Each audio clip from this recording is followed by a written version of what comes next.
Welcome, all fellow wannabes. Welcome to the show. You are listening to the Wannabe Critic podcast, and Mikey's screen is frozen. So there you go, right at the beginning of the show. What do you know, Mikey? How's it going? Oh, there you go. There, yeah, you're back now. Joining me is Caleb, the Ginger Henley himself from New York. Caleb, how you feeling, bro? Oh, like a ginger. Do you feel like a ginger? Yeah. Nice, very nice. And also we have joining us Mikey, the critical one, Collins. Mikey, how's it going, bro? Going good. My computer looks weird. I'm sorry. We tried to give you some time before the episode. Yeah, a little bit of a womp on that end. But ladies and gentlemen, we are so happy to have you here with us. We are going to be going through some things. We're going to do a little bit of catch up. We're going to go through a little bit of news, talk about the Xbox showcase that was at this point. At the time of this going out, I think it's going to be yesterday was the Xbox showcase, and then we're going to give a little bit of thoughts on our new series that we're going to be reviewing, which is the Spider-Man series. So without further ado, let's get into it with a little bit of housekeeping. Ladies and gentlemen, this is in fact the Wannabe Critic podcast, your one-stop family-friendly-ish content shop. And our constant efforts and attempts to branch out or to make quality content, we've branched off into several podcast feeds, of which are available to you as the listener right now. You can head over to wannabecritic.com to check out those episodes and get your fill from whatever it is you might like. We are always working on new things. We're always having new people coming in.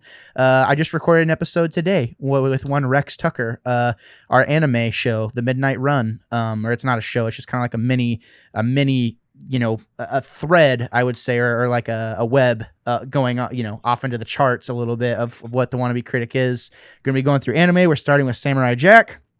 There's all kinds of stuff that you can expect to see, but definitely head over there to check out those projects. Also, today's podcast and video is sponsored by popcultusa.com. You can head over to popcultusa.com and use the code _wannabecritic to get you a discount on some sweet geeked out swag. They sent me this natural light hat because they know I love natural light. It's refreshing on a hot day. It doesn't get you too farty or burpy, and it's exactly what you need. So there you go. But we're not here to talk about any of that. Let's get into it. Gentlemen, how have we been? What have we been doing? Let's do a little bit of catch up. You know what I mean? Some cats up. Yeah, not too much. My latest project is I've been trying to platinum trophy Need for Speed Heat. I'd already played through most of it, so now it's just like going up through and getting a bunch of collectibles and a bunch of random little things here and there. So it's kind of tedious, but it's been fun. I like that game. It's pretty entertaining. So you got that platinum trophy bug, don't you? I do. There's a couple of games I want to go through and get platinum for. So you've kind of gotten me addicted. Thanks, Gabe. Yeah, you're well. It's one of those things, man. Like whenever you go through the struggle and then you finally pop that sweet platy, and like you just that one trophy that you have, and like you go back and you look at. I don't know about you guys. Every time I get a platinum trophy, I go to the game. I literally go through the entire trophy list, and I'm like, I'm a baller. Like I don't know. It's just so satisfying to be able to go through it. I don't know. I'm proud of you for doing that. But there are. It makes me mad because sometimes I'll go through a game and it's like one that I really want to get the platinum trophy for, but it's like it's blocked by multiplayer stuff. And it's like, I don't want to be forced to do multiplayer stuff to get the platinum trophy. Like just add that later, like have a separate multiplayer trophy list from here on out. PS5, Sony, we know you're listening to this because we are high tier podcasters with a pedigree that is unknown to anyone.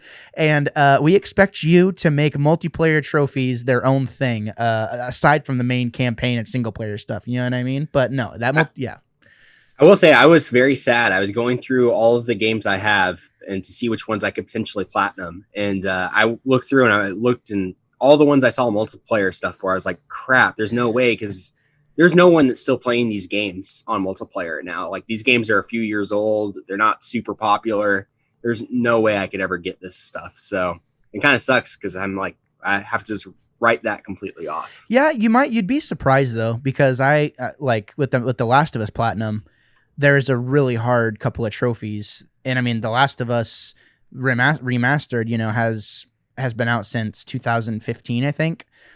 or 2014. So I mean, and there's a heavy player base on that still. So you might try. I don't know. It might be worth it, but Yeah, I don't think any of the games that I'm playing are nearly as popular as that. So. yeah. Okay. Well, there you go. That might be the case. Mikey, what a have you little different. What have you been up to, Mikey? Kind of on that same platinum grind. I platinumed Spider-Man finally. I'm so proud of awesome. you. I'm so freaking proud of you. That game made me so depressed at the end because it gives you so much to do at the end. It feels like you'll never complete it. But yeah. And now I'm trying to platinum Titanfall 2, going back, doing that one. That is hard. Yeah. I got the Gauntlet trophy, and that's the hardest thing I think I'll have to do. Did you get it?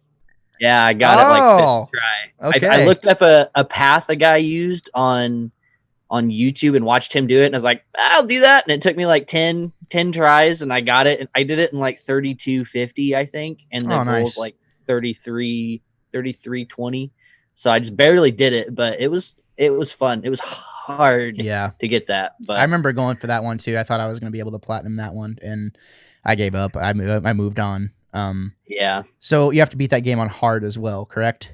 Yeah, I've played through the campaign like 2 or 3 times already before, but I'm just starting on master and then just getting all the collectibles all the way through, and then I'll probably have to go back through it on easy to get some of the achievements you have to do, because some of them are like technical, like destroy a different Titan with a different core and do that many core destructions, and then it's crazy. There's a lot of crazy stuff that it's like, unless you're only trying to get achievements through the entire campaign, it's impossible to get them all. I remember there was ones that I was in my mind, like I'd gone through the trophy list and I was like, I want to do whatever I have to do to get this one. It's a similar thing that happened to me with BioShock, which those are ones that I'd really like to platinum someday. But they're really hard to platinum, so I feel that pain. But it'll be worth it once you get the trophy. Yeah, for sure. So there you go. Well, it's been it's been busy over here for me. I am playing a lot of games right now as usual. I'm wrist deep in a lot of different different projects, different games, just editing all the time. Yeah, like gardening. Who I don't uses know. that phrase? I don't know. I think I heard it on Family Guy one time. But anyways, point. I hate you. All right, family friendly has gone out the window, ladies and gentlemen. It's not like that. It's like when you're walking into a river. Right. You're just all whatever. Okay. Either way, stop talking. Point is, we've been busy over here. Been playing a lot of different stuff. I just picked up Paper Mario and the Origami King. Picked that up a couple days ago. Haven't been able to play it. Yeah, it's the brand new one. Supposedly there's like something kind of big that happens in that game, so I'm looking forward to get to that. I like Paper Mario. I've been really busy with Xenoblade too. Me and Carter reviewing that for Game Club. That's been a lot of fun. Just lots of good things. It's good to be busy, but I feel each day that passes on that I'm really busy with stuff. It's like, okay, this is good. This is the right amount of stuff. So, but yeah, let's move into the news because we have a review to do later on, gentlemen. It's been we need to find like a cool like news transition because there's like all my favorite podcasts like have some are corny, some are cool. But I don't know. We need to figure out something out. But a soundbite type thing? Yeah, or just like something we say, like a catchphrase. I don't know, something that kind of separates the first part of the show to the next part of the show. You know what I mean? I don't know. But let's hit that. Have something in mind. Yeah. Well, okay. Nice. You can tell us. You can share with the class after it's over, Mikey. Ladies and gentlemen, the Xbox Games Showcase was in fact on July 22nd is today, correct? At the time of recording this, right? Yeah. So July 22nd, we had the Xbox Games Showcase, the big Mac Daddy event that we've been waiting for quite some time. Very much, in the same vein that we saw from PlayStation, Xbox brought their reply or their own thing to it. So, I watched the event live. You guys watched it live, or did you? How did we all watch it? I watched it by seeing you tweet about it on Twitter. Oh, okay. Oh, so you didn't watch it? No. Oh, okay. There you go. Well, because you don't have. Sorry, my bad. Okay. That's okay. That's all right. You'll be able to riff off of some of these things, anyways. Mikey, you watched it live though, yeah? Yeah, we'll do it live. I watched it during my lunch break at work. So. Yeah. It was had to take a little extra long lunch break for that one, but yeah, worth it it. happens. I mean, your employer's probably not listening to this, so there you go. Well. I really was impressed with this event. I thought they did everything they should have done. All of our worries were kind of put out of my mind after the first few, things that they showed off, and they made it very clear that this was going to be a games showcase. They made it very clear that that's what they were showing off, which was our biggest reservation about Xbox going into next gen was, are we going to buy this box based on performance alone? And I think me and Mikey's general consensus was no, we will not be buying this box just because it's cool. It has to have cool games on it. Yeah. So, Caleb, you didn't really get to see anything. I'm just going to throw it to Mikey for a minute. How did we feel about Halo opening the show? I knew that everybody knew they were going to do that. They knew they were going to open with Halo, and it was either going to be a miss or a hit, and it was definitely a hit for me. If anybody plays Halo 3 or has played Halo 3, you look at that game and you're like, oh yeah, that's Halo 3, but with like really cool stuff added to it. That's what that is. It looks like it. And just from the sound, like I listened to the whole thing on headphones just so I could get the experience. The sound in that game sounds awesome. Like the adjustments they've done to the Warthog, where it's got like that exhaust pop when you're like drifting around corners and stuff. And just like the sound of melee and just that's something that's big for me in a video game is the sound. Yeah. So I really liked that. And I'm not going to lie, it didn't really look like a next gen game, but I mean, we're not going to see those leaps anyways. So that's not a big deal to me. It looked fun, looked interesting.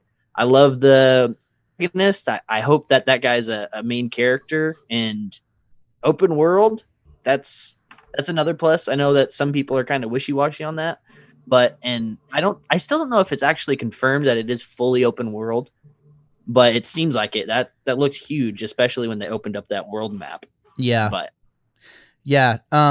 Just as someone who kind of had, similar thoughts to you, it was that same thing of like, this looks like it should. This looks like Halo. This looks like, like, why couldn't we have done this the first time with Halo 4, 343? Don't really understand what the disconnect has been. I don't really understand why it's taking you 10 years to do this. The disconnect is trading hands of a company. Yeah, totally. But that was the big thing with 343 is, these are all Halo fans and all this stuff. And 4 had its perks, but it wasn't, I don't know, it just felt different. This really feels like we've gone back to the roots. Yeah. Caleb, what is did you get to see anything on the Halo discussion really? Not really, other than I think a lot of people were happy with it. I guess there were some people that obviously you're never going to be able to please anyone, but I was surprised just in the few little images that I saw. It didn't look like I would expect it to, I guess, for a next gen game, like what Mikey said. I was like, this doesn't look like anything spectacular. And I guess it will take some time, but also for a game like that, I think as long as it's stylized right and it looks crisp and clear, and as long as the gameplay is good, I think that'll be fine. The open world thing is really interesting, except for it sounds very much just kind of like Destiny in that sense. I mean, that's kind of what I imagine. The open world Halo is just kind of Destiny to me, but I don't know. Yeah. That's just me. I mean, I don't really know anything about Halo, so yeah, I kind of agree with you, Caleb. I was like, because I read something. There was someone that was kind of a part of an insiders meeting, and the way that Halo Infinite was pitched was, we want to make a Skyrim and Halo baby. Which if that would be the case, that would be awesome. Kind of like Chief doing his own thing. In my mind, and this is going to be the last this is confirmed to be the last standalone Halo game for the foreseeable future. So, and there's not emphasis on games as a service, within it. Like, it's not a game as a service. So, to me, but it's not a game as a service like Fortnite, but there's also going to be an infinite loop, is what they've said. So, to me, it's almost like you could do something along the lines of what you did with Halo Reach, with daily challenges or daily quests, or a quest hub that everyone can go to, almost like in a WoW type fashion, where everybody can go to the same hub and do what they want. I'm interested to see how the various Spartans kind of come into play. There's still a lot of questions, after the reveal of Halo, but from everything I've seen, it seems like they've gone the right direction. It was quite the thing to lead the show with, but it wasn't my favorite thing of the show. But I still really enjoyed it. I thought it was awesome. One thing I really liked about the show, just kind of moving on, was we knew we were going to get, some Forza gameplay probably. I'm sorry, we knew we were going to get some Forza gameplay.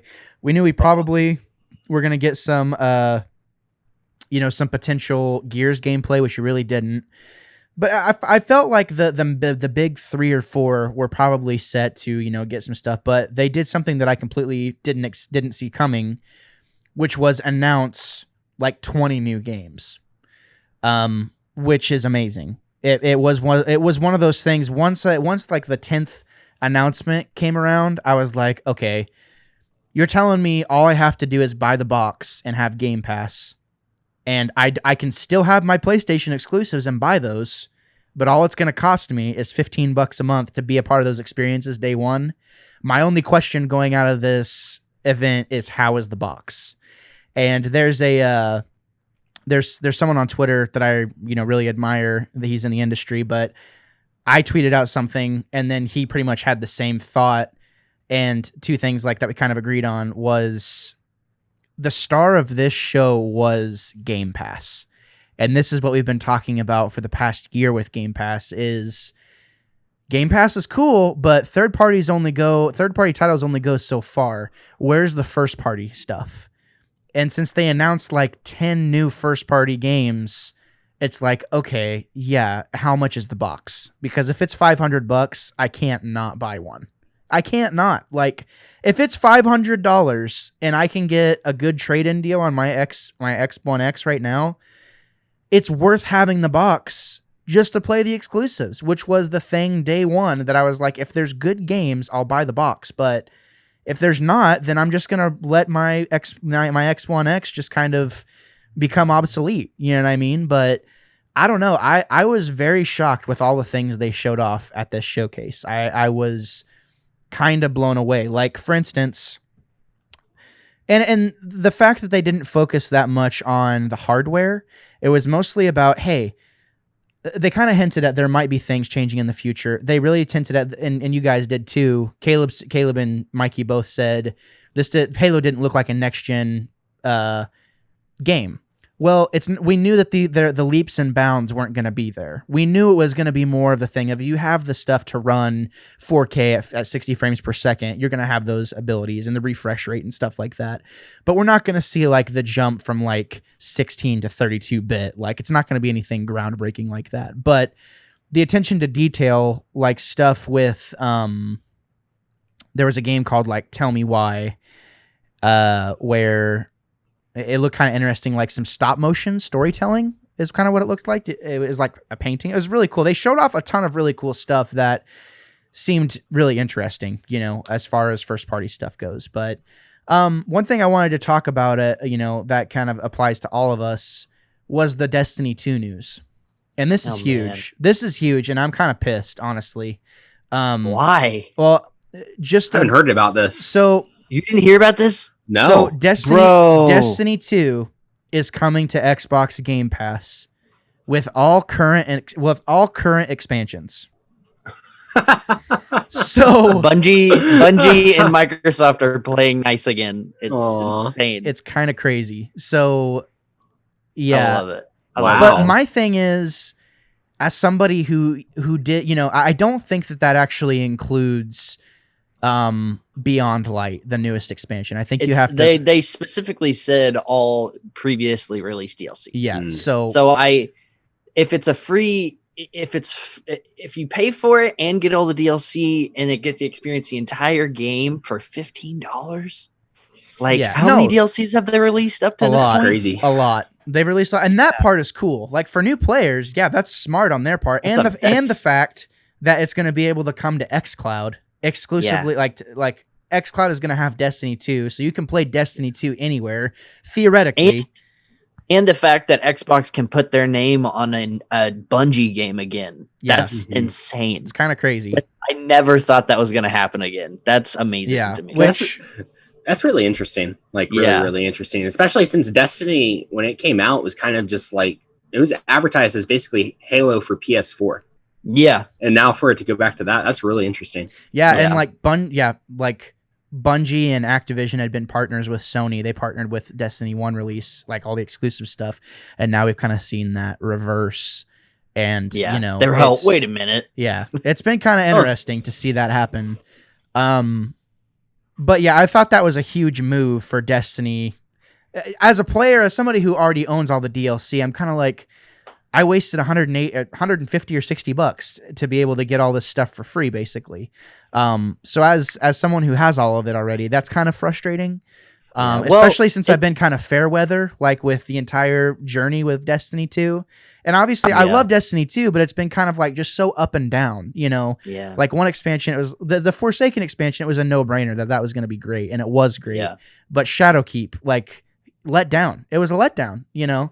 I don't know, but I'm happy for all the new players coming in, and you know, for someone who, if you had a PlayStation account already and you were thinking about getting an Xbox to, you know, for whatever reason, you would have that incentive to be like, well, Destiny 2's free. I can bring my PlayStation progress over to Xbox because of cross progression. So, you know, you wouldn't feel alienated from, you know, the rest of your community. You'd still be able to have Destiny 2 on Xbox, which is pretty cool. I really like that. Caleb, did you have something to say?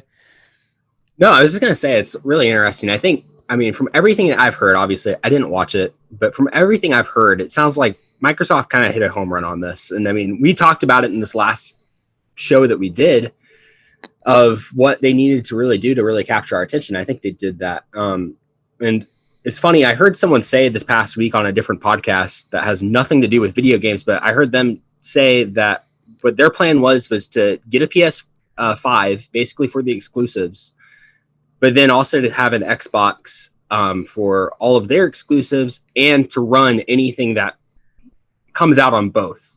And that was their plan because the Xbox is supposed to be more powerful. And it's like, that kind of makes sense to me. I mean, me personally, the exclusives that come out for PlayStation right now kind of grab me more. And since I'm not like an avid hardcore gamer, I'm probably only going to stick with the PlayStation for now. But with the way that it's going with Game Pass, which just sounds like an incredible deal, and what they're doing seems to be really, really smart. I mean, it's very, very intriguing. Like I'm kind of impressed. Yeah, and you hit something on the head there, and obviously we did talk about this last week. And though for those of you who did listen to the show and saw our thumbnail on YouTube, no, we do not think Xbox is a bad company, and we do not think that Xbox is quote unquote ruined. I was more speaking towards the thing of like xCloud, you know, seemed to kind of tarnish Xbox. You know, my thought of xCloud just seems stupid, but yeah, like we're not actually hating. Yeah, on and I mean that for me too. xCloud is not a drawing point for me. That's not going to draw me to buy one. But what they did today is definitely way more intriguing to me. Yes, very much so. And it's interesting you mentioned, you know, they hit a home run. Microsoft could not afford to let this happen, you know, to let this not happen today. Xbox absolutely had to crush it today for it to even matter. I was so concerned that we were going to see like a 20-minute extended demo of Halo and maybe a few other things, but they straight up brought all the big guns out. Now that does leave me with one question though. We've already seen Xbox software. We've already seen Xbox Game Studios software on other devices like my PlayStation, for example.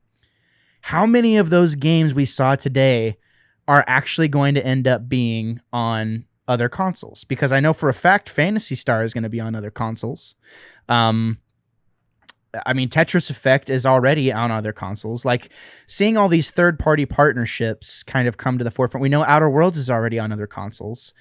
How many of these other new things that were announced are going to be on, you know, are we going to see Avowed, the new Obsidian RPG? Is that going to be on other consoles? Like, it just raises some questions at the forefront. But they did 100% do everything that I did not think that they were going to do, and I absolutely loved it. And there's no question in my mind if I'm going to have an Xbox or a PS5, I will have both of them for different reasons. And actually, I will have both of them for the same reason, which is all of these exclusives look awesome, and I want to experience the exclusives. And it's almost like showing all of these exclusives and showing all these first-party titles, from their first-party in-house game stuff is awesome, and I'm very intrigued.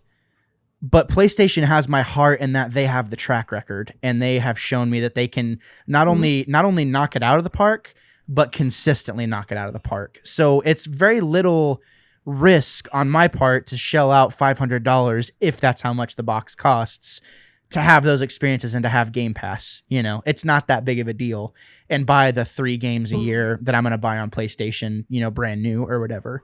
So I don't know. I was really impressed with today's conference. I was happily, it was a good day. It was a good day to be a gamer, because for everyone who was very concerned about what was going to be happening on the Xbox side of things, that were very much pro PS5, I feel like there was a lot of, we can have both. Like, why can't we have both today? And there's nothing better than that feeling of community. Go ahead, Mikey. I'll tell you why we can't have both, Gabe. Oh! Because most of us work regular day-to-day jobs and can't pay $1,000 for 2 consoles. I think that's a good point. And so it's really frustrating to me, because I love where gaming's going right now. Everybody's doing a great job, especially during like this crazy stuff that's going on. And Microsoft seems like they're making a comeback, and they've been playing nice for years, and it seems like it's finally paying off. And Phil Spencer has been like saying, we're going to keep it simple. We're getting the meat and the potatoes and the veggies, and we're giving them to you. We're going to keep it simple and give you what you want. And they did that. Sony did the same thing. And it's so hard, because like, I have to decide now. I have to decide if I'm going to stick with Microsoft or switch over to PlayStation. And right now, I don't know. Because, dude, I was before this conference, I was so set that, I'm definitely 99% sure I'm going to get a PlayStation 5. But now that every single game that you saw today I can pay $15 after getting a console and play every single game. Like, what PlayStation can't do that. If PlayStation said all these games, but you got to pay $40 to $60 for every one of them if you want to play them day one, like that.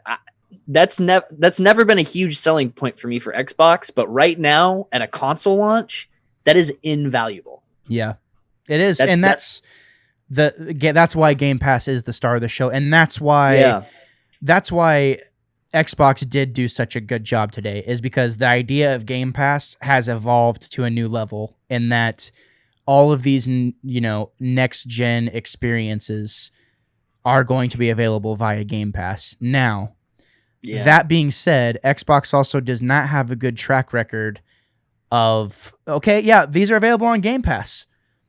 There's no hype surrounded around it. Yeah. Gears 5, prime example. That was like the biggest exclusive we saw, from what came out. Maybe Ori Will of the Wisps. Where's the hype around that now? Well, no one's talking about that anymore. Whereas, and that's the thing, and that's just from a guy who's on Twitter all the time thing. I've obviously those games are good, but it's what people are talking about. I think that really, and let people enjoy what they want to enjoy. I feel like Xbox. Now, I have a question for you, Mikey. And I see where you're coming from too. Like, normal people can't afford to spend $1,000. Well, I buy that, and I don't because there's such a large majority of PC players. Well, that's the different PC. You don't just spend a couple $1,000s on a PC. You slowly build it. I'm kind of thinking too. Like, what is a 12-year-old kid gonna do in this instance? Like, if I'm 12 years old and I don't really have any control over what my parents come up to me and say, like, hey, you can have one console. What are you going to get? It's going to be a really tough decision. It's hard. I know that if it was me, and this is my kind of situation currently because I don't want to have to go out and buy 2 consoles. I look at the 2 and I want a PlayStation because I prefer the games that are on PlayStation. But that's just me. But for a kid, this is really, really difficult. And it's going to come down to, well, are my parents willing to pay $15 a month for Game Pass? Yeah. Or, I mean, it's kind of tough. And I don't think there's that many kids out there whose parents are going to spoil them and buy them both consoles. I don't know. And also probably buy them a Switch. I don't know. I don't know about that. In this subscription based lifestyle everybody's living right now, they're like, I can pay $15 a month and never buy you another video game again. That might be very intriguing to parents. Yeah. Yeah, I'm gonna do that. Because Yeah. instead of paying $60, if the price goes up, $60 to $80 for new video games now. Absolutely. If they can pay $15 and never have to hear from their kid, I want this game so bad. You know? They just know they have it. That's very true. So I mean, and they have to, and they have Game Pass at such the forefront of their marketing. Parents probably already know about Game Pass just from seeing their kids play. They're like, oh, Xbox Game Pass, because it's on their home screen all the time. Yeah. But I think, just kind of rounding out the discussion, I think Xbox succeeded today. I think today was a win for 100%. Xbox. I think the question of, if people only had to buy one console, the question of, 2 weeks ago was like, well, I don't know. Xbox isn't really bringing it. I'm going PS5. Now there is a conflict, like with you, Mikey. I don't know which one I'm going to buy. Very much so. To me, it also is one of those things where Xbox is awesome. It really is. At the same time, those awesome games we saw aren't all coming out at the same time. It is going to be spread out quite some time. So it is that thing of, okay, do I want to not only have my ecosystem of gaming be on Xbox and be a part of that, but do I want my ecosystem of gaming to be pretty much on Game Pass? Because if you're waiting for those day-to-day, if you're waiting for those big releases and those first parties to come out, there's going to be stuff to occupy your time, but 100 games, that's a lot to choose from. I mean, It really is. Then if you're on Xbox already and you're waiting for those games to come out, but you want to buy something else or play something else, I guess you just have those games on Xbox at that point. But then it's like, okay, I bought this game that's not on Game Pass, and I also paid $15 extra for Game Pass, for the budget gamer, to try and be economical, whatever. But there's a lot of questions. There's a lot of things that rise to the forefront. But I am to the point to where if it's $500, I will trade my Xbox One X in to get a credit towards it. And I've had the money for my PS5 forever, so it's like, I don't know. I can just save up a little bit extra and buy both consoles for $700 and have the next generation of gaming day one. The next generation of gaming day one. No buying and selling, none of that nonsense. You just have them both for day one. Yeah. But I'm in a position where I can do that. Because and it goes back to the thing of I feel like people don't save up for stuff anymore. The idea of saving up and buying cash for something is just such a lost thing. Whereas that's been something I've been trying to do for a long time now is I really want this thing. I'm going to save up for it. So, if you can do that, I think the ultimate decision or the ultimate goal would be just buy both if you can. But we should start a financial advice podcast to add on to our wannabe critic. There you go. Have a credit episode and then a savings episode. Yeah. All right, I'm bringing my bookie on. I'm bringing my bookie on, guys. For all how I do everything. No, point is, I'm excited. I'm excited to see what Xbox brings to the table. I'm excited for all those first party games. I am excited to turn an Xbox on more than a few times a year to play video games. I'm excited I'm gonna be excited to walk into my office, my studio, my wannabe studio here, and say, you know what? I'm not going to turn on the PlayStation today. I think I'm going to play Halo Infinite because it's going to be baller. And I know the experience I'm going to have there is going to be baller. And yeah, I'm excited, period. So, yep. There we go. Well, that's been what we thought of the Xbox Game Showcase, ladies and gentlemen. We're going to make a little transition now to our main topic of today's episode, which is our new review franchise that we're going through. And just to clarify, ladies and gentlemen, we will be still pushing out our Fast and Furious episodes until they're done. But as we phase out one series, we're gonna bring another one in.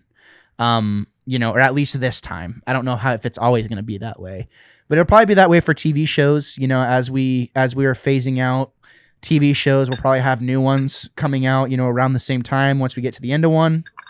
But you know how it goes. So we're starting our new franchise off with the Sam Raimi Spider-Man movies, which I'm really excited for this discussion because I was kind of blown away. Not gonna lie, a combination of nostalgia and just it was almost like watching the movie for the first time in some ways because did you already watch it? Spider-Man 1? Did you already watch it again? Yeah, I watched it. Yeah, I watched it today. Did you not watch it? Did you not watch it, Mikey? No. Mikey's like, I've seen that movie 1,000 times. But we watched it so much as kids, but I haven't watched it. I haven't watched it in a long time, but yeah, it's okay, Mikey. Way to go. It happens. No one's mad at you except maybe the listener. Oh my goodness. Supposed to watch it? Yeah, we are supposed to watch it. Wait, are we doing a review right now of it? Yes. Holy crap. I thought this was an Xbox thing. I didn't know we were watching Spider-Man today, too. Holy crap. No. Yeah, we're doing... Yeah, I'm sorry. That must be a miss on my part, but... Oh, yeah, I did not see that on the calendar. I thought it was just Xbox. No, I have that movie memorized, so we're good. Okay, good deal. Cool. Yeah, okay, that's good. We can fire you after this episode's over. Go, Web, go! Yeah.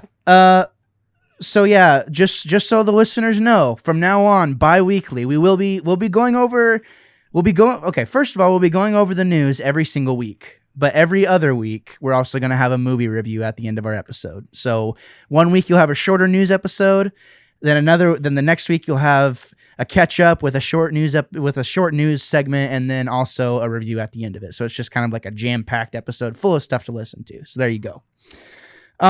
So Spider-Man released in, I believe, 2001. Never seen it. I'll kill you. Oh my God. Oh God. I hate you, Mikey. I know. Yeah. Okay. So August 10th, 2001, Spider-Man, directed by Sam Raimi, who also has a cameo in this, by the way. Starring Tobey. Yeah, he does. Starring Tobey Maguire.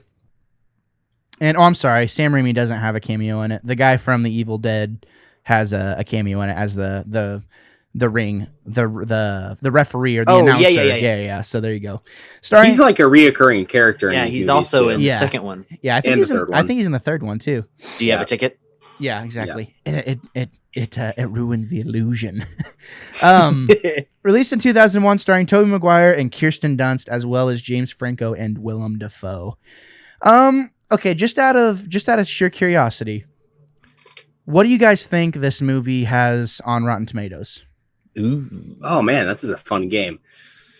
I'm gonna go with 87. Okay, that's high. Okay, yeah. What do you think, Mikey? I'm gonna say my heart's telling me 70, but I'm gonna go 64.5. 64.5%. Very specific. I don't think there's a 0.5 setting on Rotten Tomatoes. I know, but that's good. Caleb wins. It is 90%. Oh. It has a 90% on Whoa, Rotten Tomatoes. really? I had a feeling that this movie was rated really highly. What's the Metacritic? I don't know. Why don't you guys vamp for me and I'll check it. No, I had a feeling this movie is rated really highly because I know that Spider-Man 2 is rated probably mid-90s. Really? Critically. Oh, Man, yeah. I wouldn't have never guessed that. Yeah. I mean, I love these movies, but like everybody memes them and hates on them all the time.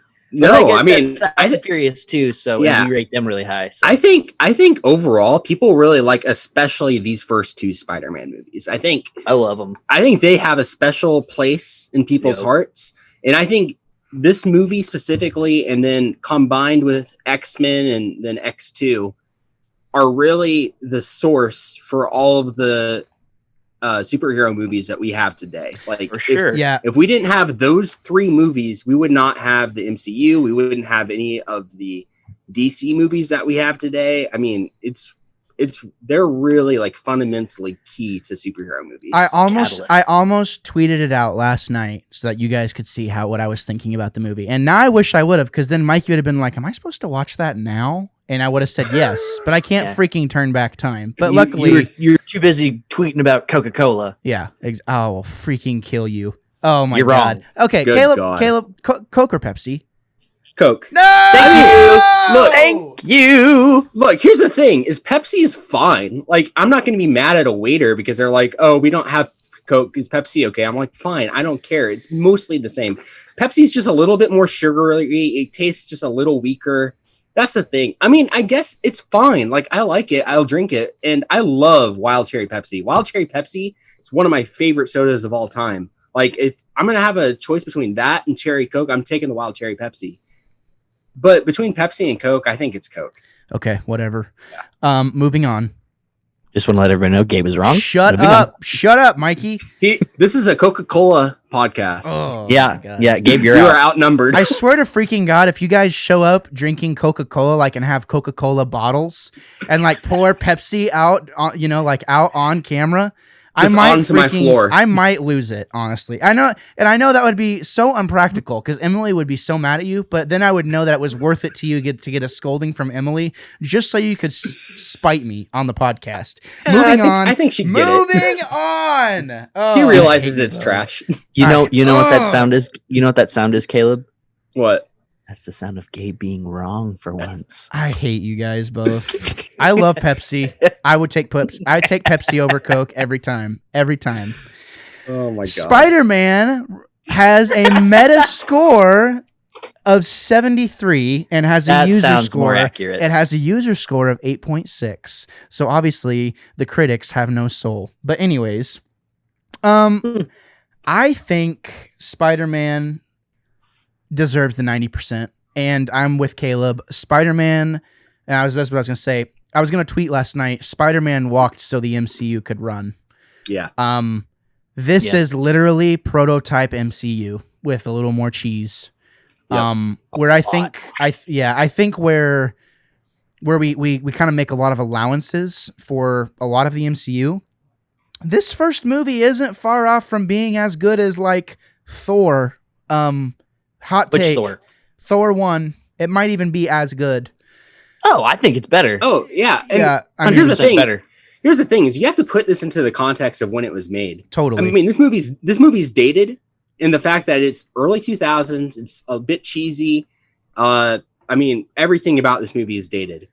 But man, if you put this into the context of when those movies were made, yeah, it's easily this movie's the better movie. And if you're going to give me a choice between watching either the first two Thor movies or Iron Man 2 or 3, I'm choosing Spider-Man. Like, it's not even close. Like, Same. I'm definitely going to watch this movie. Same. I agree. So, and I hate to say it, I always used to make fun of Tobey Maguire, but I love Tobey when Maguire. I think of Spider-Man,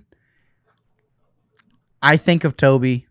And same. Like, dude, the whole time I was beating Spider-Man, bro, I immediately picture Tobey Maguire in that suit, especially since you can use his suit. Yeah, I do use his suit. Yeah. The suit is so good. The suit is so cool, and Tom Holland is great. Like Tom Holland is really good as Spider-Man. Like, he definitely fits into the younger side of things, but Tobey Maguire is Peter Parker. Like, in my opinion. Hot take. I hate Tom Holland's Spider-Man suit. I hate it. There you go. It's not great. It's awful. It's too simple. It's too simple. Yeah, it's not good. I like Tobey Maguire's Spider-Man suit. It's dope. It's definitely the best looking one of all three. I think you're right, except for the Iron suit. The Iron suit's pretty dope. The Iron Spider, yeah. Yeah, the Iron Spider's pretty cool. I mean, it is cool. I like the premise, but the gold is. Yeah. This one's definitely more iconic, I think. Oh, yeah. Although there is downfalls to Tobey Maguire's. The metal studded like webbing, if that was like recessed, I think it would look a lot better. They were trying to do something like modern-ish back in the day, but I think it's kind of overdone. But I still prefer it over Tom Holland. It's all about the eyes, I think, for me, with the suits. It's the eyes and the logo. Yeah, Totally. if And you look at any of the if you get those two things right, you're golden. Totally. Yeah. Which, and if you look at any of the Spider-Man posters from back then, it was all, if you remember, they were all close up of his face and chroming, you like could see his the chrome, eyes. the eyes like were kind of like Yeah. And I mean, to your Love point that. too, Mikey, like, oh, it's like all metally. They wanted to sell toys. I mean, Yeah. there's a lot about this movie, like even with Green Goblin, I'm like, they really wanted to sell toys here. And I want to, so let's just kind of get into it. So it's pretty much the coming of age story of Spider-Man getting his powers, doing his thing. Of a 30-year-old man graduating high school. Yeah, there you go. Are you talking about Flash Thompson? Because me and Emma were watching that, and Emma's like, "Who is that guy?" And I was like, "Yeah, that's Flash." She's like, "He does not look like he is in high school. The only person who looks like they should be in high school is probably Harry." Yeah. Yeah. James No, he Franco. fits pretty well. Yeah, and I mean, Kirsten Dunst is passable, I guess, but He's passable. You know for this. sure. You know this movie's dated whenever Kirsten Dunst is in it. Shots fired. Oh. Does How dare you? Does nothing for me. Don't you dare badmouth Elizabeth Does Town. nothing. I mean, Elizabeth Town's good, but does nothing for me in this movie as Mary Jane Watson. And they kind of they kind of screwed Spider-Man a little bit in a couple of ways in this movie, comic wise. Spider-Man never has like actual webs coming out of his body in the comic books. Yeah, that's freaky. Yeah. Like thinking about that now as an adult and not as a kid, that is terrifying. It's That's weird. like straight out of a horror movie. Yeah. Whoa! Yeah, it's Yeah. weird. It's weird. Like where's that all coming from? Like what in Yeah. his body is like Like he has so like, weird. And I think on his wrist you could see he has like a spider in his wrist. Is kind of what it looked like. It was just What? weird. Yeah, like that's what it looks like. Is like there's something in Oh, his is it like wrist. the lump thing? Yeah. Yeah. But it looked kind of like it had spider legs on it. So there's that one thing, one atrocity. And then also Mary Jane was never in high school with Peter Parker ever. Right. That Yeah. never happened. Yeah. But other than that, it's a pretty good Spider-Man story. I want to go around the room and talk about what our high points are. And what about this do you think would warrant that meta score of 90%?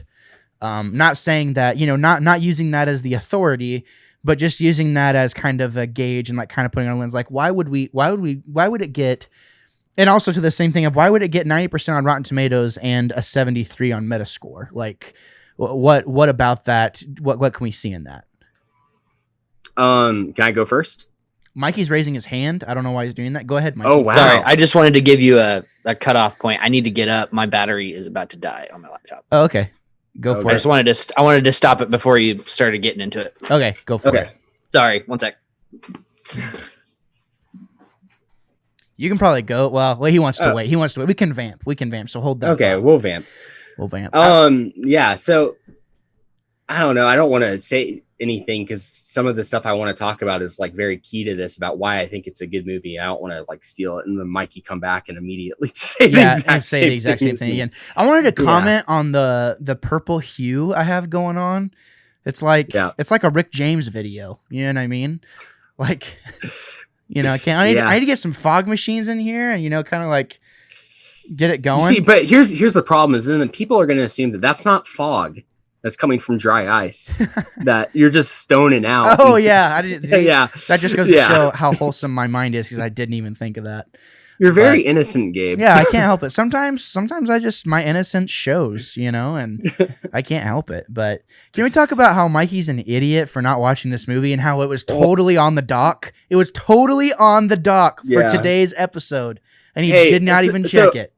So listeners, we have a Google Doc and we're organized and we plan this stuff out. This stuff is scheduled out for like months and months and months because Gabe is great about this stuff. And then Mikey just decides to come in and just mess everything up and not read and totally Mikey, it's terrible. This is gonna be used. Oh my god. Oh my god! I have to cut have that fun out. editing. Have fun editing that, Gabe, for the YouTube. The whole goal was to absolutely not have to do any editing, and I'm pulling up the doc right now to prove Mikey wrong. Let me see this real quick. Doc. The schedule for our shows, God, Mikey. I just unplugged my computer. Oh, this has just gone to poop. Oh my goodness, this is insane. Yeah, July 23rd. That's when the Xbox event was, by the way. July 23rd, Clone Wars Season 3 and Spider-Man are being recorded on the same day. Oh, I knew you were doing Spider-Man. No, you didn't. I watched the movie. Of God. Did you really watch the movie, Mikey? Yeah. No, you... When you were 10 years old? Like 12 years ago? Huh? Did you plug in your computer, Mikey? Okay, let's get on with this. God, can we talk about some of the good parts about this movie? Yeah, no kidding. Caleb, you have the floor. I haven't even got to talk about the bad parts. We're getting there. There. Look, there's a reason that this movie has a 90 on Rotten Tomatoes, and it can be summed up in one infamous line, and that's that with great power comes great responsibility. Yeah. And literally every single superhero movie since then that has an origin story has tried to say the same thing, but they can't. It's that sums it up so good. And then that theme that's brought throughout this entire movie is executed so well, and it's so followable. It's so good. And I think that's literally the whole reason that this movie is a 90. Things look really good. There's a couple of scenes that are iconic. I know people make fun of the Green Goblin because he's in basically leather and a motorcycle helmet, and he doesn't look anything like the comic book character Green Goblin, but I actually like his character a lot. William Dafoe's performance is kind of the psychopathic guy who's, has these dual personalities, and he's kind of Golluming. He's really, really good. He kind of steals the show acting wise in this movie, and I love the Green Goblin in this movie. The part where he's in the fire and he turns around and kind of jump scares you, and then he's throwing the the bomb. Oh, it's so good. I like him a lot. But yeah, it's just a few of the things. Even the dilemma on the bridge with the cable car, that's really cool. And then them fighting in the ruins, basically. It's so stinking good, and it looks really good at those parts. There's some CGI in this movie that's very dated, but in that part specifically, it looks really, really good. Please, Princess, you have the floor. Oh, are we going? Oh, God. Yeah, normally when I stop talking, it's so that you can talk, Mikey. No, I was just waiting. I was giving Gabe space to interject. Jump in there. I hate you.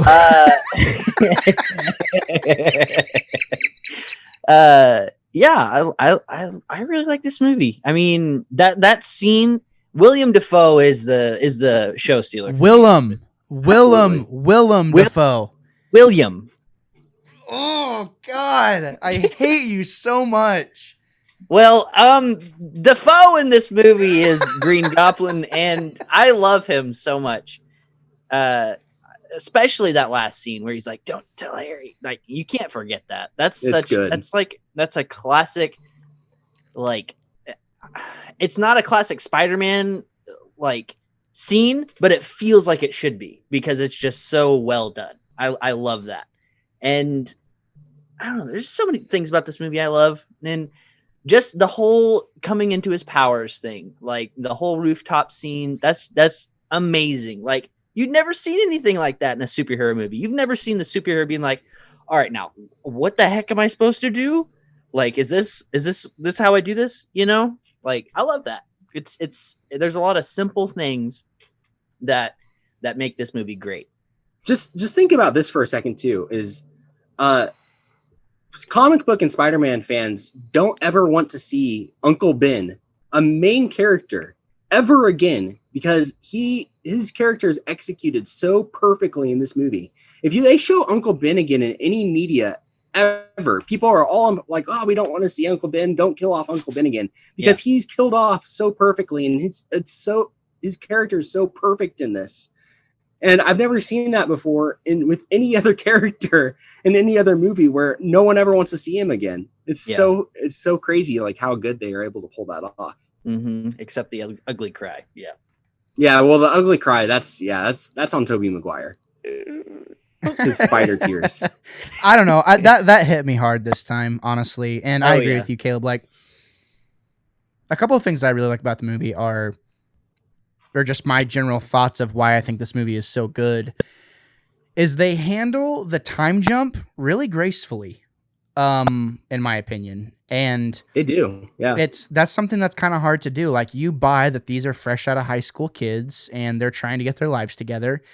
And I'm going to echo you guys in saying that Willem Dafoe as the Green Goblin is so good. It's kind of, it's a little cheesy at times. Like, where it's like, we'll meet again, Spider-Man. Like, just very comic booky. I was like, okay, Yeah. Awesome. Though. that was obvious. Awesome. That was obviously for the kids, but that scene where he's being turned into the Green Goblin and Dr. Strom's there, and just that there's a part in the scene where he's like, what does he say? 3 million years of human civilization, and we haven't even begun to tap into what we're capable of. And then he breaks the bottle, and then he gets into the thing, and Dr. Strom puts the thing on him, and he's like, ooh, that's cold. Like, that's Sam Raimi's like kind of weird directing kind of coming into play there.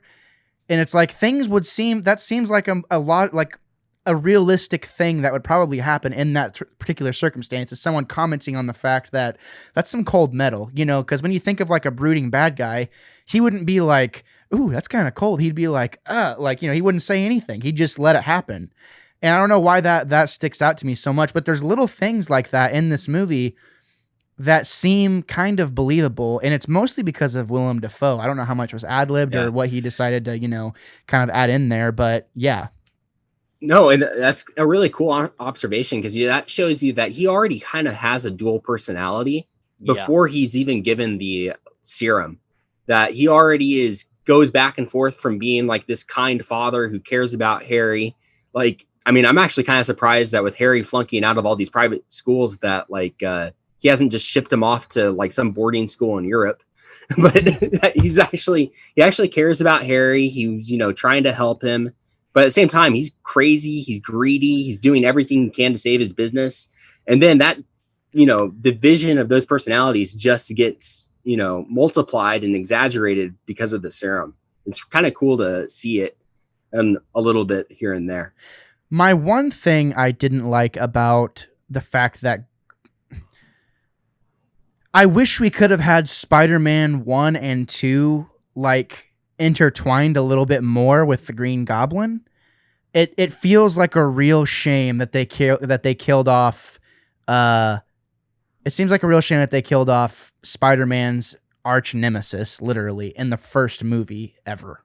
It is a freaking shame, because imagine if you had the entirety of the second movie revolving around, but then you couldn't bring Doc Ock, and I understand that, but imagine if he was still there in the second movie, and then that moment of whatever, him realizing who each other are after 2 movies at the end, then bringing Doc Ock in for Spider-Man 3 instead.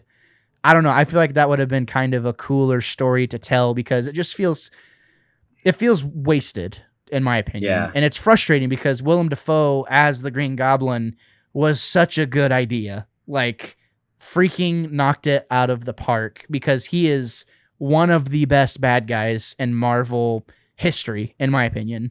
We haven't seen another villain like him, and even in the MCU, have we? I mean, I think that the MCU has some decent villains here and there, like Loki. Loki has a lot of development as a kind of a villain that turns into an anti-hero of sorts, and Thanos is a good character, and like Killmonger is a good character. I like Claw a lot as a good villain in the MCU. But yeah, I mean, Green Goblin's really good. I'm talking. I think. Huh? No, I'm sorry. Go ahead. No, I was just gonna say, I think along your lines of being able to string him through, I think what they could have done is they could have done Doc Ock first, because Doc Ock's an incredible villain.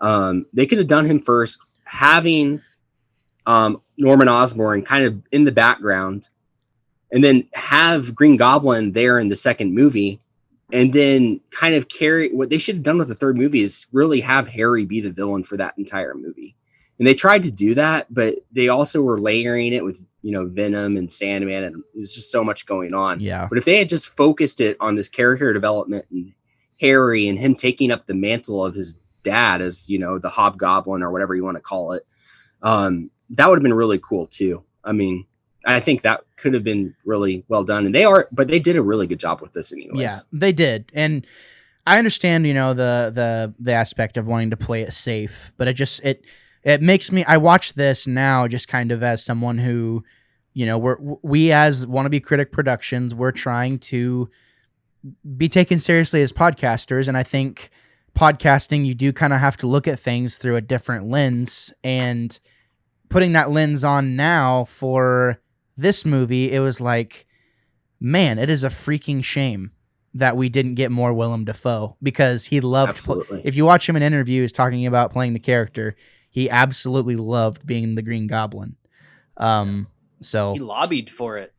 He lobbied to be the Green Goblin. He was like flying like to different parts of the country to keep auditioning for it.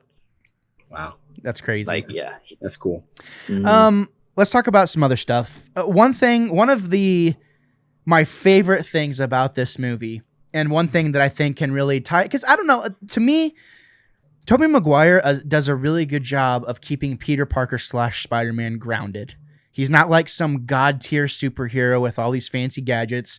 He's a superhero with like a relatively, flimsy suit that he flies around in, and he fights crime. Like, that's what he does. That's what Spider-Man does. You know what I mean? What's so funny, Mikey? Nothing. It's not relevant. Oh, okay. You're just... Oh, gosh. Oh, okay. I don't want to know. Never mind. Mikey got a little tickled on camera. One of my favorite things that kind of throws it back to like the comic booky side, other than the Green Goblin, is J. Jonah Jameson. Yes. J.K. Simmons as J. Jonah Jameson. He's so animated and so good. And it's like, when you play the Spider-Man 2018 game, literally that's who they model their J. Jonah Jameson after, is J.K. Simmons. Who do you think of? You don't think of anybody else. Nobody who else. Who else could play that part? No one. Now? They brought him back. They brought him into the MCU. Yeah. It's incredible. Yeah. Like 20 years later. And did he do the voice for the Spider-Man game? For the new one? I don't think he did. Yeah, did he not? Wait, when it sounds a lot. It sounds a little like him, but I don't know. It at certain times you can tell it's kind of off. I don't know. He might have. I don't know. I don't think it's him. I think it's someone. Yeah, you should. I do like it in the Spider-Man game that he's kind of turned into this radio or even a podcast guy who's just ranting. It's like so like 2018, 2019. Totally. So it's such a good evolution of his character. Yeah, totally. And while we're on the topic of the game briefly, ladies and gentlemen, make sure you're subscribed to Game Club, because a group of us will be going through the Spider-Man 2018 game in a few parts sooner than you might think. So definitely stay tuned for that. But yeah, J. Jonah Jameson, J.K. Simmons as J. Jonah. I love it. And it's surprising how much depth they brought, considering how much screen time J. Jonah has. Because whenever he's confronted by Goblin, Jonah puts off this persona like, oh, this kid's an idiot, whatever. But as soon as Goblin shows up to ask who takes the pictures of Spider-Man, he's like, oh, I don't know who he is. They just come through the mail. Like, you see, he's actually a good guy. Yeah. But to run a newspaper in New York City, he has to be like this, he has to put on the face or whatever. Mikey, you seem surprised by who plays J. Jonah. Who is it? It's not him, but it's the guy who voiced as Reinhardt in Overwatch, Callus in Destiny 2, and Revenant in Apex Legends. Really? So they got he's kind of all over the place. Yeah, kind of quite the video game voice actor. Totally. Very much so. That's awesome. But yeah, I love that. I also love that Elizabeth Banks is in this movie as Jonah's assistant. I was like, me and Emma were watching it, and I was like, Elizabeth Banks, she's fine. And Emma was like, really? You think she is? And I'm like, I mean, yeah, I think she's fine, but not as fine. He's in 2001, 2002. Yeah, in 2001, 2002. Yeah, it was good stuff. But I did love the interaction between her and Peter. And Peter's like he's such a dork. He's like, I'm a photographer. And she's like, yeah, I know. Yeah. Duh. Yeah. So great. So funny. Okay. One of the biggest questions in this movie. I think it gets better in Spider-Man 2. And we kind of already touched on it. Do we buy Tobey Maguire and Kirsten Dunst? No. I mean, that upside down kiss is cool. How? Yeah, that is true. Like, that's pretty iconic, but it's super iconic. That scene is very iconic, but the relationship they have outside of that, it does get better in 2. Very much so. Yeah, You can tell they actually know each other then. Because in this, it just seems like they have no idea how to act, like physically act around, not including just doing their job, but like to be around each other. But maybe they were going for that because they are supposed to be high school students. And they're also, it's kind of a love triangle too. So, I mean, it is kind of supposed to be a little bit awkward.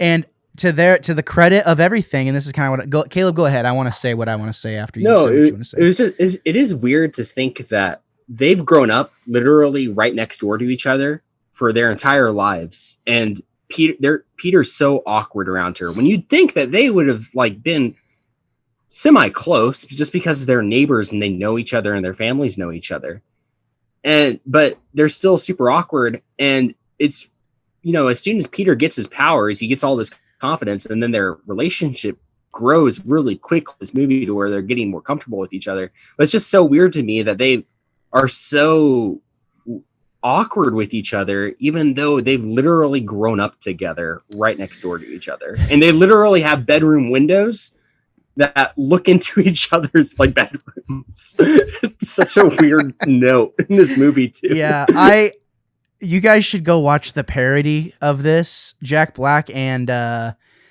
Sarah Michelle Gellar hosted the MTV Music Awards in 2001, and they parodied this movie. What? I highly recommend. I can't talk about what it's on it, but I highly recommend you go watch that. It's good stuff. You need to, but, because of the windows, because of the fact that they could peer into each other's windows. It's pretty funny. Who builds houses like that? Yeah. Who does that? Only people in New York.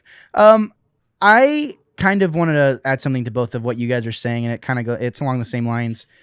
I think the fact that it's so awkward whenever they're Peter's himself rather than Spider-Man, the best chemistry they have together is whenever Peter is dressed up as Spider-Man. In my opinion.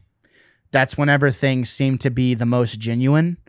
Well, that's when he's most himself. Right. So that's probably why. I think that's probably what they were going for. He's not having to hide anything really about himself. And it kind of, I don't know. It's kind of weird how, like, we think of Bruce Wayne as kind of like the alter ego of Batman, and Peter Parker is kind of like the alter ego of Spider-Man, but they're on two different spectrums in that one's really dark and, moody, and the other one's like really friendly, and your friendly neighborhood Spider-Man. Like, I think of Spider-Man. I don't think of Peter Parker.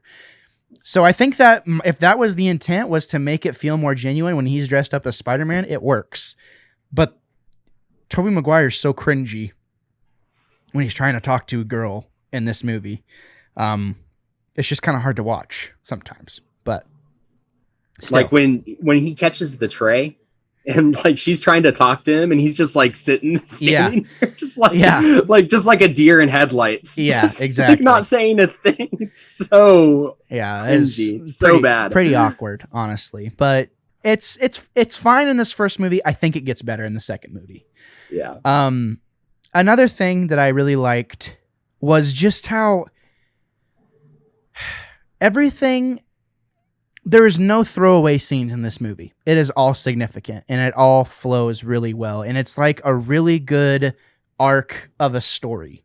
It is a really good first part to a story. I just, and there were parts of it on top of that. The nostalgia is there because I remember watching this, as a little kid and loving it. But now, since I'm grown up now, and it's like, wow, this movie's 20 years old, but it just doesn't really feel like it very That's much. Weird. It's weird to think about that. This movie is almost 20. It's going to be 20 years old come August next year. Come next year, it's 19 years old right now. So that's really weird to think about. And I don't know. Another big character that I want to talk about this movie Harry's just kind of there. But honestly, you know who my favorite character is in this movie? Oh God, is it Aunt May? It's the freaking music. Oh, thank God. That's such a that's an awful answer. Look, the music is really good. The Like, music is really good. When the Yeah. music, Mikey's like, "Yeah, you're an idiot," and then he's like, "Yeah, it's pretty cool though." It is good, but it's not. That's not a character. I honestly thought you were about to say Aunt May was your favorite character because it's the only character we haven't touched on. I was gonna be like, God, Gabe, what's wrong with you? I think the music, like, whenever the opening credits set in and like the drums come in, like the Oh yeah, you know Like, exactly what you're watching. I'm like, oh my God, let's freaking go. And just the way the horns come in, and like, I'm a big score music nerd, and you are too, Mikey. Like, that matters a lot to us. And to me, It does. like, the music in this, the way it's woven in, like like the whole theme of it is just Good. so Keep doing good. that. I can do the mouth trumpet some more if you want. I freaking love the music. It fits so well, and it really goes along with the story. Like, whenever he's climbing up the wall for the first time, like, the horns come in and it's like dun Yep. dun dun, and it starts to build more and more and more and more, and I'm like, man, this is so good. It's just, I don't know. It is undoubtedly probably my favorite part of the movie is the music. So, are you like a big like Macy Gray fan? Like from the scene with the like from the festival or whatever? Yeah, that concert. That was kind of weird because it's like I completely forgot Macy Gray even existed. She only exists in this movie. Yeah. That's literally it. But yeah, no, I'm sorry, Caleb. I'm talking more about the score of the movie, not the actual soundtrack. Oh, I'm so sorry. Although that Nickelback song is pretty good at the end. I'm never gonna forget that music video they did. I for won't this either. movie. Yeah. Yeah. Oh my God. It's so good. Oh man.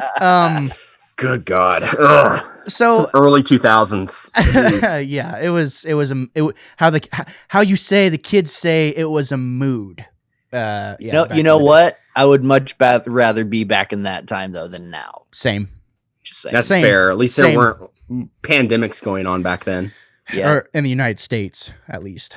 Yeah. Just terrible terrorist acts instead. Yeah, exactly. Which I guess a pandemic is global, right?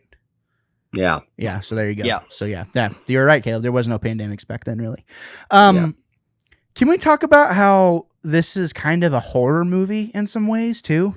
It's scary, dude. Yeah, there's some jump scares in there, and like the stuff with Norman is freaky. Like where he's talking and there's all the masks going on. Yeah. And, it's freaky. Yeah.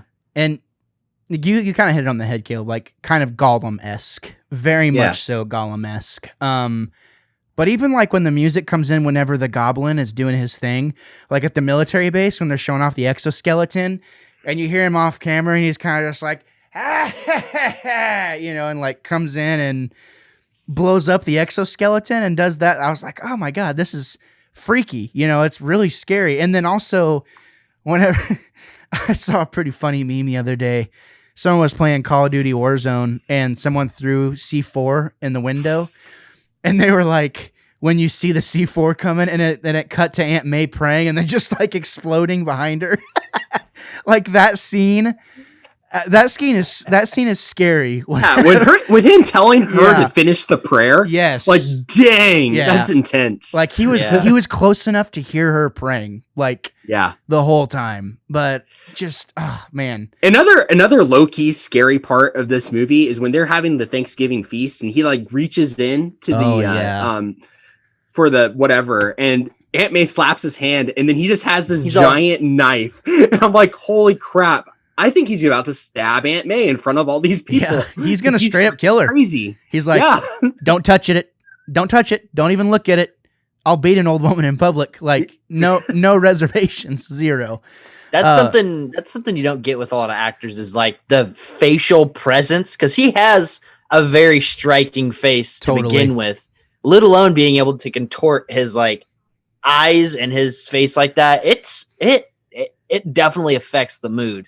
Yeah, You and know? I mean, going back to that Thanksgiving scene, that whole scene where he's coming to the realization that Peter Parker is Spider-Man, Yeah. and just like seeing that go to his head and just like, oh my God, like that realization and then him storming out like that. Oh, it's so good. He's such a good actor. It's incredible. It's insane how good of an actor he is. And yeah, it's a shame. It's a shame he only had one movie. Yeah. Because I agree. Harry Osborn does not bring it. Ever. Yeah, I don't, in these movies. I don't like that guy as an actor, personally. I love James. I know. God. I don't think he's that good of an actor. I mean, I understand it's James Franco, but I mean, like, I can't name any movie that I remember him from except Spider-Man. Pineapple Express? Okay. God. I my favorite thing that he's in is Freaks and Geeks, which is an old TV show from around the same time that this came out. Yeah. But like that's Still, basically and I think that this just isn't his role. Like this isn't what he's meant to do. I think he's meant to be more of like in a weird comedy bit. Like I just don't think that this is his I just don't think this is his role. Yeah. Yeah. I don't know. It's fine. Yeah, it's okay. It's barely okay, and he does not get good. It does not get better for him throughout the rest. It seems like he doesn't even want to be there. Yeah, especially in the third movie. Like, don't even get me started. Yeah, we'll have time to talk. We'll have time. The point is, this is a great entry for this series. It's a great entry not only for this series, but it's a great entry into superhero movies for the 21st century period. I don't have enough good things to say about it. There's plenty of cheese. The CG is a little dated now, but as far as chemistry and storytelling and fun level, what more do you want? Like, what more do you want out of a Spider-Man movie than what you get in the first Spider-Man movie? I don't know. I can't say enough good things about it. Final thoughts, you guys? No, yeah, I just look, it's dated and you have to put it in context of when it came out. But man, it's so good. Like it's so good to just go back and relive the nostalgia. I still remember going to IMAX to see this movie. The first time I ever went to IMAX. You went to IMAX to see this? In Branson, yeah, with my family to see this movie. Awesome. And it was so good. I was like 6 or 7 years old, but oh man, I'll never forget that. It was such a cool experience. But yeah, I love this movie. It's so good. Yeah. I have one question. How did we make it through this entire conversation without mentioning the wrestling scene? Bonesaw is ready. You're going nowhere. I got you for 3 minutes. 3 minutes of playtime. You had the I'm okay. Thank you, sir. No. You had the Macho Man Randy Savage show up as Bonesaw is ready. Yeah. I didn't sign up for this. Yeah. Let me out. What's even crazy so good. It is so good. And what's so crazy is the person is like, this ain't no featherweight division small fry. Next, that's Octavia Spencer. That's like one of the biggest names in Hollywood right now.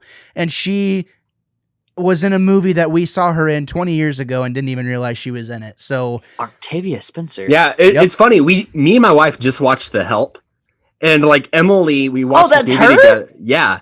So she had this realization. It's like, holy crap, she's in The Help. I'm like, yeah, that's crazy. It's wild. Mikey, so weird. Mikey, you would have known that if you would have looked at the doc like a professional and watched the movie. But I probably wouldn't have. Actually, I'm sorry. I'm just kidding. I'm just giving you crap. But the wrestling scene is dope. Like I love how just so over the top. Like it's literally like an over the top version of one of the most over the top things ever. Like, especially whenever he brings the elbow down on that guy and, like, you can literally hear the crunch in the guy's thing. I was like, oh, my God. Like, I don't think that's really what happens in wrestling. But whenever he walks out and, like, all of the girls are like, Bonesaw's gonna chew you up and spit you out, little man. I'm gonna, and like talking, like, crap on him the whole time. I was like, good God. Like, no wonder. He's, like, terrified. Yeah, he's like... I just love the idea that there's this, like, section of New Yorkers who are just into, like, total like ghetto wrestling, and they're bringing signs, and they've like completely committed to being fans of this low-level wrestler in some like back alley place in New York. It's so weird. It's so just wild. And okay, whenever he's like $100, he's like, "We'll read it again, webhead. Dad said $3,000 for 3 minutes, and you bend them in two. So for that, I give you 100, and you're lucky to get that." I was like, how does that math shake out? I got $100? What the heck? Like, I don't know. That's never made sense to me. I'm like, nosebleed. I don't get it. I think that's the point. That's the point. I do love, like, I love Peter Parker though. After that guy gets robbed, and the guy's like, "What the crap? You could have torn that guy apart." And Peter Parker's like, "Well, I don't see how that's my problem." Like, I love that so much. It's so great. Yeah, it is hilarious. But on the flip side, he did kill his uncle. Bites him in the butt. Yeah, no, it bites him in the butt, but it's hilarious in the moment. It is hilarious in the moment. And you're like, "Oh yeah, take that, dude." But all in all, thank you for bringing up the wrestling scene, Mikey, because it's fun. It's cool. It's good. Like, it's a good part of the movie. It's important for the development of the story, and it works. So, yep. I love this movie. I think it's good. Do I think it deserves? Now here's a before we give our score. This is something I want to start doing for movies. This movie has a 90% on Rotten Tomatoes, which is arguably one of the most credible sources for pooling critics' reviews together. Okay. Does this movie deserve a 90% on Rotten Tomatoes? Yeah. Yeah, I think it does. I do too. Especially for when probably most of those reviews came out when this movie was released. Absolutely. Yeah. Absolutely. I agree. I don't think that this movie would get a 90% on Rotten Tomatoes today, but for that time, absolutely, it does. Vamp for a minute. I'm going to check and see what the user score is really fast. Oh, but yeah, no, I think the only things that really this movie has wrong with it is, one, it's dated, which you really can't fault it for. Yeah, you can't fault it for that.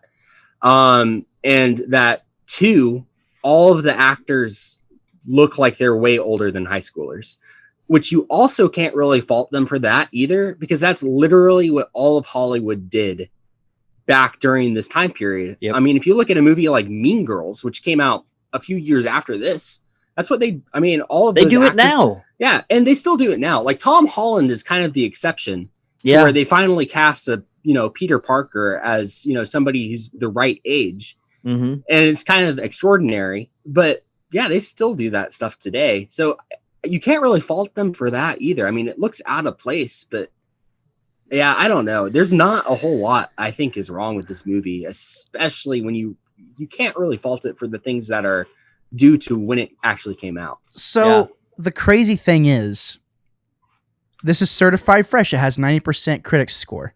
Guess what it has user score? I'm going to say 60s. Probably, 67%.